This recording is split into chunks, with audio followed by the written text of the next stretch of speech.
स्वागत है अहाँ सबके जीडीटी एजुकेशन में। अहाँ सब मैथिली पदखंडक पाठ 3 तक पढ़ि लेलहुँ। आओ आइ हम पाठ 4 पढ़ाब, जेकर शीर्षक अछि हाँ आब भेल वर्षा।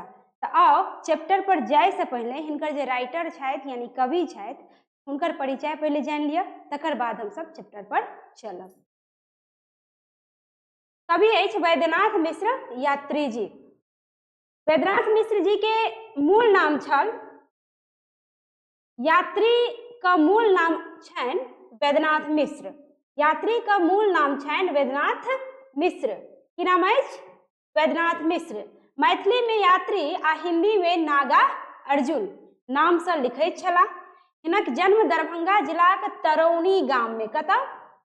तरौनी गाम में 1911 ईस्वी आ निधन 1998 ईस्वी में भेल छल। याद राखब जन्म कहिया भेल छल? 1911 आ निधन 1998 ईस्वी में भेल छल।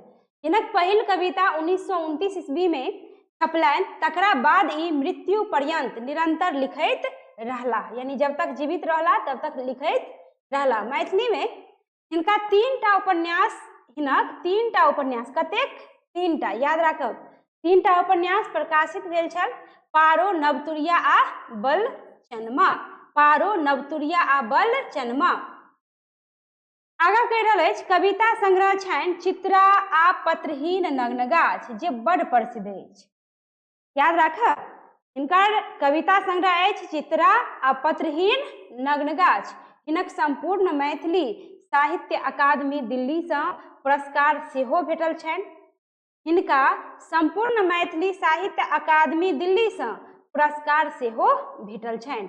प्रगतिवादी रचनाकारक रूप में यात्री जी देश विदेश में प्रख्यात छनि आ चित्रा मैथिली साहित्य में प्रस्थान बिंदु अछि। की अछि प्रस्थान बिंदु? चित्रा। आगा अछि हाँ आब भेल वर्षा शीर्षक पाठ नागा अर्जुन रचनावली से संकलित अछि। क्वेश्चन आबि जायत कि हाँ आब भेल वर्षा कतऽ से संकलित अछि, तो उत्तर भऽ जायत नागा अर्जुन रचनावली। तैं अहाँ सब याद राखब नागा अर्जुन रचनावली से ई पाठ अहाँके की अछि? संकलित अछि। जे लोक चेतना का काव्यमय अभिव्यक्ति, यानी जे लोक के चेतना के जगबै में कारगर सिद्ध अछि। कहैत अछि कि लोक छटपटा रहल अछि, बेचैन अछि, तखने वर्षा होइत अछि। लोकक जान में जान अबैत छैक, बाध बोन हरियर होइत, यानी लोग सोचैत अछि आब पानि पड़ल तऽ बाध बोन तऽ हरियर भइए जायत। कदम्ब फुलाइत आ भगत सब सलहेशक गीत गाय तैं गह्वर के ठीक करत। यानी अहाँ ई समझियो कि बहुत दिन से बरसात नहीं भऽ रहल छल आ किसान सबके तऽ खेती खातिर वर्षा तो अत्यंत जरूरी अछि। तो ओ सब आशा में छल कि कखन पानि पड़त, कखन वर्षा हैत जे हम सब खेत में काम शुरू कर देव। एते रौद में सब इंतजार करैत आशा ताकैत सब परेशान, घैलक घैल पसीना चुबि रहल है, सबके गुस्सा आबि रहल है, मुदा करत तऽ करत की। लेकिन कनी देर के बाद बरसात होइत अछि, यानी बरसात भेला के बाद सब एते खुश भऽ जाइत अछि, सब सोचैत अछि कि आब बाध बोन की भऽ जायत? हरियर भऽ जायत। अब आगा कहि रहल अछि कदम फुलाइत, यानी ओ मन में सोच के खुश भऽ रहल अछि कि आब पानि पड़ल तऽ कदम फुलाइत आ भगत सब सलहेशक गीत गाय, यानी भगत सब सलहेश मतलब सबके गाम में ना डिहबार बाबा होइत अछि, जकरा अपना सबके ब्रह्म बाबा कहै छी गाँव सबमें। चाहे केहनो प्रकारक काम हुई, सबसे पहले लोग ब्रह्म बाबा के पूजे ले जाइत अछि। तो बरसात जे होइत अछि तऽ लोग तो खुश भऽ जाइत अछि कि बरसात भेल, तो चलू पहले ब्रह्म बाबा के यानी गह्वर जे थान छै चलू ओतऽ पहले की करब? साफ सुफ कऽ देब आ पहले ओतऽ पूजा पाठ करब। तऽ ताहि दुआरे लोग की करैत अछि? गह्वर स्थान के साफ सुफ के साफ सुफ करऽ लागैत अछि। आ हुनका मन में होइत अछि कि साफ सुफ कऽ देब, पूजा कऽ देब तऽ आगा और भी जे काम हैत बढ़िया से हैत। तऽ आगा कहि रहल अछि कि ताहि दुआरे वो गह्वर के ठीक करत। किसान धान रोपनी करत, खेतक आड़ि पर बैस कऽ कलो खाइत। आब खेत में धान रोपनी होइत अछि, सब खेते में होइत अछि आ खेत में जलखै कलो कते मजा आबैत अछि, कते आनंददायक होइत अछि, से तऽ जे खेने हेबै हुनके पता हैत कि धान रोपनी के समय में जे उ सब दूर पर आड़ि पर बैठ कर खाइत रहत आ दूर दूर तक नून मिर्चे अचार के सुगंध जाइत रहैया। रहल नहि जायत, मन करत कि कखन हुनका सब संगे बैठ के कनि खा ली।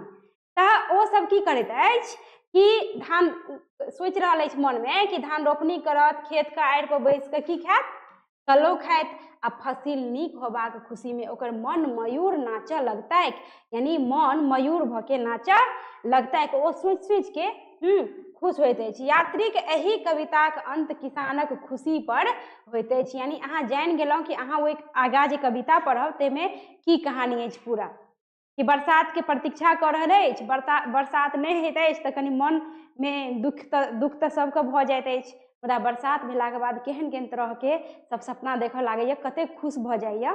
तऽ अहाँ सब जानिए गेलहुँ। तऽ कहैत अछि कि खुशी पर अंत होइत अछि, यानी कविता में जे अंत होइत अछि कविता का, तऽ किसान के खुशी पर अंत होइत अछि। बल्कि ई खुशी ओकरेटा नहीं अछि, अन्नक आवश्यकता सबके होइत छै, आ तकर प्राप्ति के प्रसन्नता सब प्राणी के होइत छै। बात तऽ एकदम सही है, 100% सही है कि खेत में जे फसल उपजैया तऽ ओकर आवश्यकता या ओकर इंतजार खाली किसान टा के नहीं, ओकर प्रतीक्षा खाली किसाने टा नहीं सब करैत अछि। कियाकि हम कोनो काम करब तऽ पहले पेट भरल रहबाक चाही। पेट भरल नहीं रहत न तऽ हँसैयो के मन नहीं करैया, पेट भरल नहीं रहत तऽ कोनो काम करे में मन नहीं लगैया। ताहि दुआरे बरसात के प्रतीक्षा सबके रहैत अछि, सिर्फ किसाने टा के नहीं सबके रहैत अछि। तैं कवि कहि रहल अछि कि ओकरेटा नहीं अछि, अन्नक आवश्यकता तऽ सबके होइत छै, आ तकर प्राप्तिक प्रसन्नता सब प्राणी के होइत छै। तें ई कविता वर्षा ऋतुक लोकवादी आ यथार्थवादी उपयोगिता के उजागर करैत अछि।